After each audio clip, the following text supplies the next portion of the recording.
Hi guys, welcome back to the channel. Welcome to another video. So if you're new on this channel, hi, hello, this is Fanono, and please consider subscribing to this channel. So I know it's been a minute. It's been way too long since I made one of these Q&A videos. I know most of you guys have asked me lots and lots of questions on this channel. I have been able to answer some of your questions, but I also wasn't able to answer some of the other questions that you asked. So I just picked up some random questions, so I'm gonna be answering them. On another note, I've been missing calls. A lot has been happening, but I'm just gonna say this. I'm safe to say that my residency is finally over, so that's gonna be a topic for another video. But for now, let's just do this Q&A, and yeah, let's get into the video. As I said, I randomly picked up these questions, so I'm gonna be answering these questions. Hello, I'm an optometrist, want to do a job. I think I want to do a job in Turkey. Can you help me? Unfortunately, I have no idea about what this is all about, so I'm afraid I cannot help on this one. Can you be more specific and give us websites through which you studied? Thanks. Okay, this is a question that was asked under my video that I made about preparing for the TOEFL exam. So I wouldn't say like the specific websites, but there are some pages where you can find the past two questions, and also there are these courses that will offer like the preparatory courses for the TOEFL exam. So mostly like in this era, the digital era, like the materials are really not for free. They want you to pay some sum to get access to their questions or to get access to their notes. So you need to pay something. So I'll try to find some of them and link and put the links in the description box. I'm gonna try my best. What about Turkey Boostlight Scholarship Accommodation? So this is a question that was asked on my Turkey like student accommodation video that I made like a couple of months ago. So as I said in the video, like when you got the scholarship, they also provide a place for you, like mostly a hostel where you live. So you don't have to get worried about anything to do with accommodation, because they provide everything. Like they provide the accommodation for you, so you have no worries as in terms of where you're going to stay when you come to the country. And this person kept on and asked like, are you given anything like accommodation allowance if you don't want to stay at the hostel that you've been allocated to? As much as I know, there's nothing like that. If you choose to not stay at the allocated hostel, then it's up to you. You're going to pay for your other accommodation place, and that's how it is, like as much as I know. And let's move on. I want to do foundation in medicine after O levels. Is it possible to do in Tech University? So the system here, like the medical school path here, there's nothing like pre-med. So it's read like high school to university. So you just start uni like med school class 1. There's nothing like doing pre-med. So if you have O levels, you would have to do some A levels in your country or another country that offers A levels, and then you're good to go. And also after all your O levels, you might need to take some exams that would be enough for you to get enrolled in med school. So you're going to go straight away into first year of med school, and nothing like pre-med or something like A levels first. let's move on. The other question is about money. Okay, how much is the tuition fee for medicine for those enrolled without scholarship? Okay, I've mentioned this. I've done, like, I've talked a little bit maybe in some of my previous videos. If you're studying at a state-owned uni, then it means you pay little less.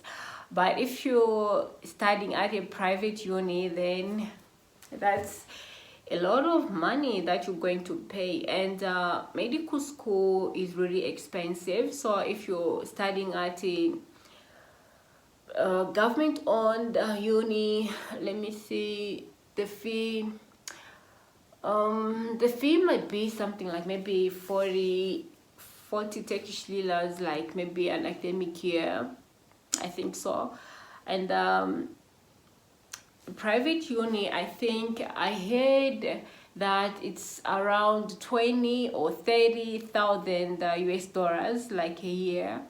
That's what I heard, but I'm not so sure. But just in case, just know that if you're going to a government-owned uni, then it's a bit affordable, of course.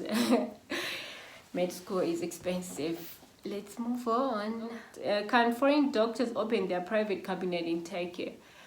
I'm not so sure on this, but I think you can as an investor, because you're definitely going to employ Turkish people as well as nurses and other medical staff, and also non-medical staff at the hospital. So it's some kind of investment, and the country is also open to investment. So I'm sure you can open, but I'm not really like 100% sure on this one.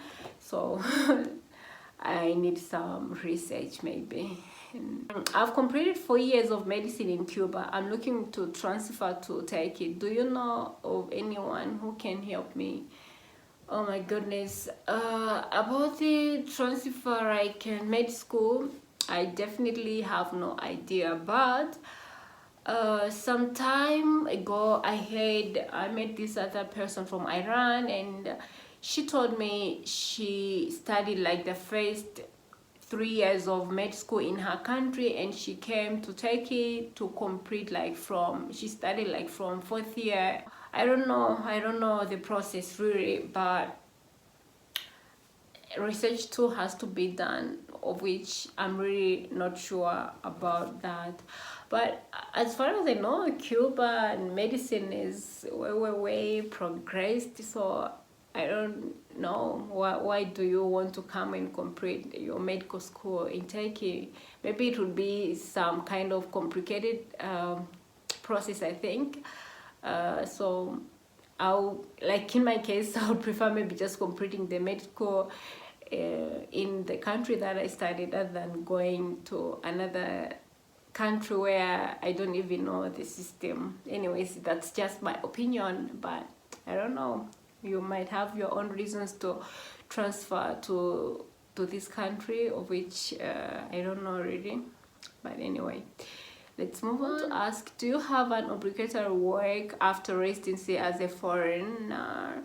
If so, how many years do you have to work, and will you be able to choose the city? Okay, first of all, since you're a foreigner, you don't have anything like this. Like after you complete your med school or you complete your residency, you go straight, if you want to stay in Turkey, of course, you're gonna go straight into private practice, and then you can practice right away on pay your will.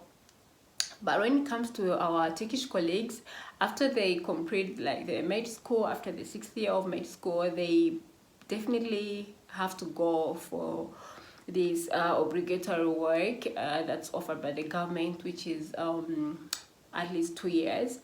And after residency as well, it's also another thing. They have to go like for 2 years at least, but it depends on the location, and they cannot even choose where to go. Where they're assigned to, they have to go. you have no luxury like in choosing where you want to go and do your obligatory work. So it's safe to say that if you're a foreigner, you just go straight into private practice to the city where you want to or where you can find work, and that's how it goes. Like, okay, let's go on to the other question. I'm surprised there are really like a lot of questions here. So you were in Turkey while preparing. So this was also a question from my video that I made about preparing TOEFL exam. Yeah, I was in the country when I was preparing, so I had everything on my disposal. So it wasn't hard for me to find some of the material since I was already in the country. Another question. Hi there. So I'm not a doctor, but since you work here, you are better informed. Have you seen foreign nurses around? Wondering if a nurse would have to do a complete career change, or hopefully not.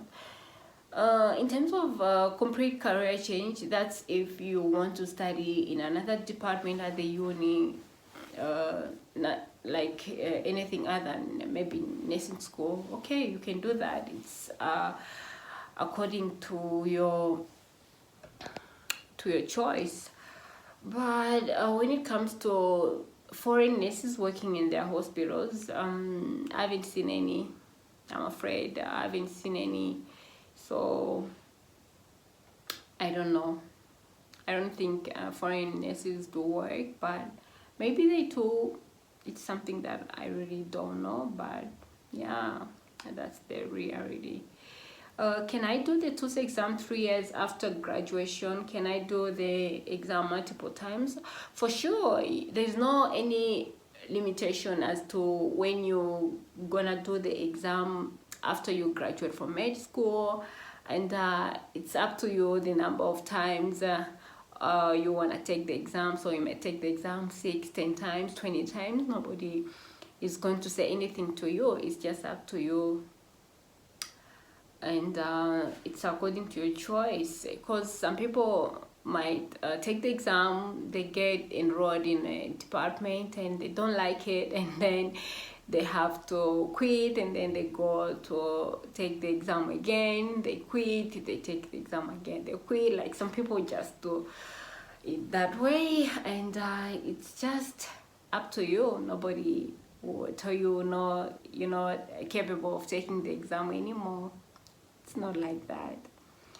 Hey, I'm a Turkish citizen, but I have graduated in medicine from Pakistan. Can I get paid residency in Turkey? Okay, so since you're graduating from Pakistan, first of all, you know you're going to take the STS exam, and after the exam, that's when you're gonna take the TOEFL exam. So after you take the TOEFL exam,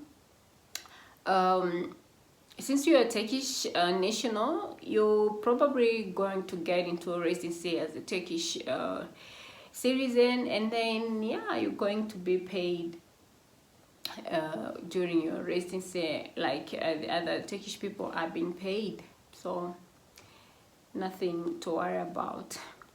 It is true that the international students don't have the right to choose their specializations in medicine before a Turkish student, even if their grades are higher. No, this is not the case. The thing is, when you take the exam,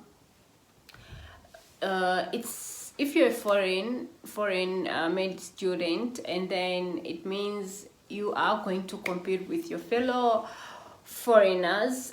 So there's nothing like Turkish having to choose their specialty first before you. It's nothing like that. You all do it at the same time. It's just you're a foreigner against a foreigner, and a Turkish against a Turkish foreigner that are competing for places after the exam results are out.